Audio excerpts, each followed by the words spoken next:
Bermaksud menjemput kekasihnya dengan mobil mewah. Mobil yang dikemudikan remaja belasan tahun mengalami kecelakaan. Mobil menabrak sepeda motor dan rumah warga. Mobil nyeruduk apa betul? Mobil mewah jenis SUV menabrak bagian depan rumah di kawasan Pondok Ranji, Ciputat Timur, Tangerang Selatan. Mobil ternyata dikendarai seorang remaja berusia 15 tahun. Diketahui belum mahir mengendarai dan masih belajar mobil. Kecelakaan terjadi saat pengemudi remaja akan menjemput teman wanitanya di kawasan Kuricang 18. Remaja mengaku melaju kencang, terkejut melihat pengendara sepeda motor datang dari arah berlawanan. Pengemudi remaja juga menghantam tembok warga hingga mobil ringsek pada bagian depan. Sementara sepeda motor terseret 3 meter. Kasus ini diselesaikan secara kekeluargaan.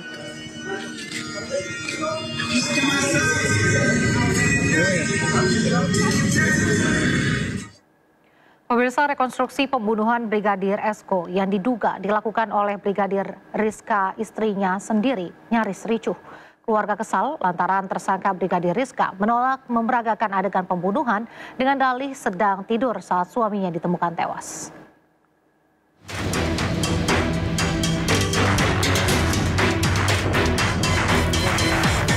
Ratusan warga ikut menyaksikan saat tersangka Brigadir Rizka melakukan rekonstruksi pembunuhan terhadap Brigadir Esko suaminya. Dalam rekonstruksi di rumah korban di Desa Jembatan Kembar, Lombok Barat, Brigadir Rizka memperagakan 50 adegan. Rekonstruksi juga dilakukan di sejumlah titik. Setiap adegan diperagakan mulai dari interaksi terakhir korban dengan istrinya. Namun pelaku menolak melakukan adegan pembunuhan lantaran berdalih sedang tidur saat suaminya ditemukan tewas tergantung di pohon di belakang rumah. Polisi juga menghadirkan 7 saksi, namun polisi belum bersedia mengungkap motif pembunuhan. Ada 2 versi, Pak, berarti. Oh enggak, bukan 2 versi. Tetap kami gabungkan kok. Tetap Ya, digabungkan. gitu ya. Tadi tersangka dihadirkan, Pak, ya? Betul sekali. Bersama saksi yang lain. Bagi tersangka lebih dari 1 tersangkanya. Sementara masih 1. Sementara masih 1. Sementara masih 1. Sudah ada motifnya enggak? Ya, nanti kita kasih perkembangan penyidikannya bagaimana. Bisa bertambah atau tidak. Keluarga sangat menyesalkan dan tidak menyangka Brigadir Rizka menjadi tersangka pembunuhan suaminya. Keduanya sudah 8 tahun menikah dan memiliki 2 anak. Keluarga berharap pelaku diganjar hukuman berat. Dari Lombok Barat, NTB, Muzakir, iNews melaporkan. Pemirsa, Kapolda Jawa Timur Irjen Pol Nanang Afianto meninjau lokasi runtuhnya bangunan Pondok Pesantren Al-Khozini di Budoran Sidoarjo, Jawa Timur. Kapolda menegaskan pihaknya saat ini fokus ke penyelamatan korban.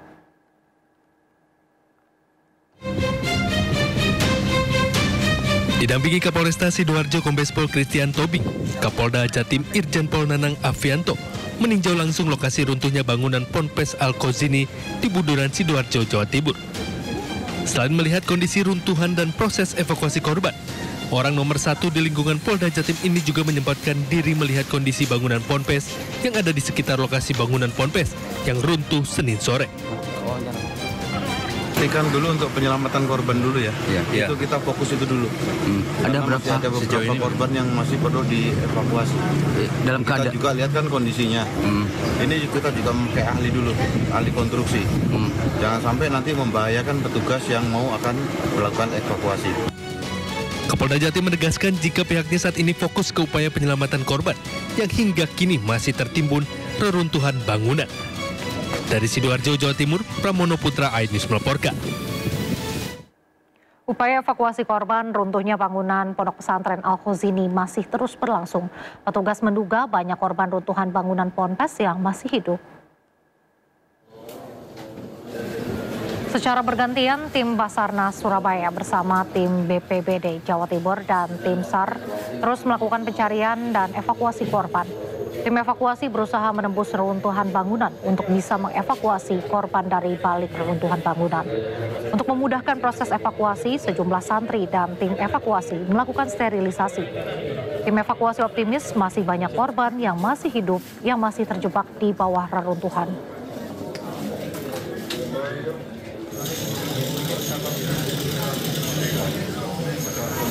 Sebelumnya sejumlah santri berhasil menyelamatkan diri usai ambruknya bangunan musola di Pondok Pesantren Al-Khozini di Sidoarjo, Jawa Timur. Sementara tim SAR gabungan berusaha membuat korban terjepit reruntuhan bangunan agar tetap sadar dengan terus mengajak komunikasi. Detik-detik sejumlah santri menyelamatkan diri dari bangunan musola yang ambruk terekam video amatir. Mereka menyelamatkan diri dengan merangkak keluar dari bangunan yang ambruk. Sejumlah santri lainnya membantu korban untuk keluar dari runtuhan bangunan. Sementara beberapa santri lain terlihat panik lantaran rekan-rekan mereka menjadi korban.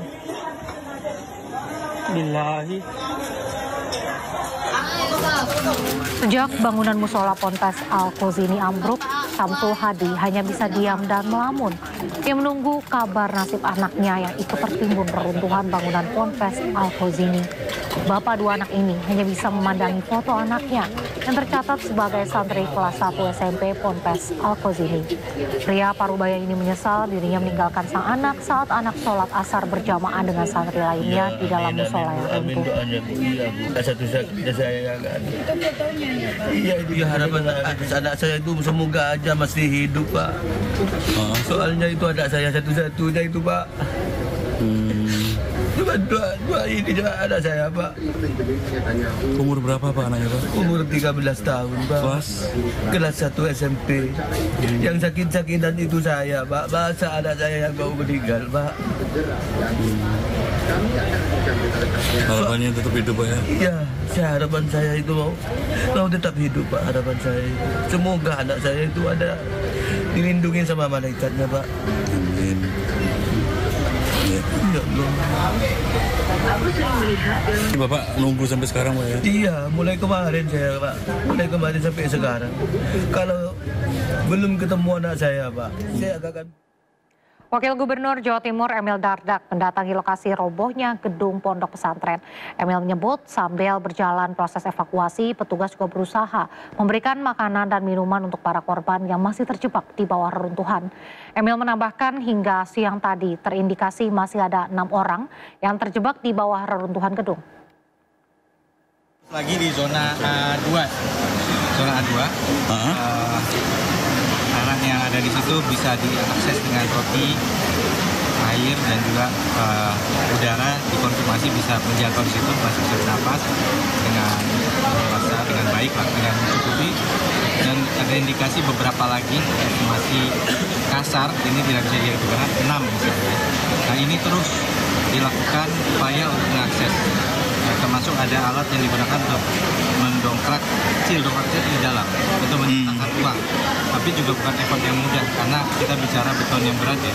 Jadi berusaha mengangkat ini dongkrak yang betul-betul bisa di hand pump itu tadi untuk mengangkat. Tapi Seorang santri di Lumajang, Jawa Timur keracunan parah hingga lumpuh akibat bercanda dengan teman yang memberinya minuman berisi cairan air keras. Dewangga Eza Naufal Aliusen asal desa Tempeh, Tengah, Lumajang, Jawa Timur, kini hanya bisa terbaring lemas di atas tempat tidurnya. Berat badan bocah usia 13 tahun ini turun drastis hingga tersisa hanya 24 kg. Organ pencernaannya tidak bisa lagi mengolah makanan karena luka serius. Kondisi memprihatinkan Dewangga terjadi usai ia menenggak cairan asam klorida atau HCl yang ditaruh di dalam botol minuman kemasan oleh teman sesama santri pada tanggal 10 Juli 2025 lalu. Peristiwa itu terjadi di Pondok Pesantren Asy-Syarifi, tempat Dewangga menempuh pendidikan sebagai santri. Dewangga dan 2 orang temannya tertipu oleh perbuatan iseng santri lain yang sengaja menaruh air keras di botol minuman kemasan dan diberikan kepada mereka. Dari 3 korban, hanya Dewangga yang mengalami dampak serius. Pihak Pondok Pesantren telah berupaya bertanggung jawab dengan membantu biaya perawatan korban selama di rumah sakit. Pondok Pesantren juga telah mengeluarkan santri yang memberikan cairan HCl kepada korban. Kasus yang dialami Dewangga kini ditangani Unit Reskrim Polsek Tempe. Dari Lumajang, Jawa Timur, Yayan Nugroho, iNews melaporkan. Pemirsa, seorang pria melecehkan wanita calon penumpang bis di ruang tunggu Terminal Purabaya di Sidoarjo, Jawa Timur.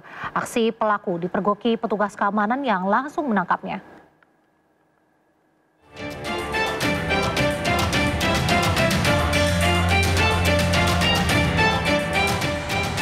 Dalam rekaman CCTV, aksi seorang pria yang tiba-tiba mendekati calon penumpang bis di ruang tunggu lantai 2 Terminal Purbaya, Bungurasih, Waru, Sidoarjo. Pelaku yang awalnya berusaha memberi minuman korban, berusaha memegang area sensitif korban. Korban sempat menangkis tangan pelaku. Petugas keamanan terminal yang memergoki aksi nekat pelaku menyerahkan kepada polisi. Pelaku melakukan kekerasan seksual terhadap korban dengan modus berpura-pura menolong memberi uang Rp100.000. Dia melakukan kekerasan seksual terhadap korban tersebut. Modusnya yaitu dia melakukan membujuk rayu, menanya-nanya kepada korban, kemudian si pelaku melakukan perbuatan cabul yaitu meraba-raba. Tersangka diamankan di sel tahanan Polresta Sidoarjo. Dari Sidoarjo, Jawa Timur, Pramono Putra iNews melaporkan.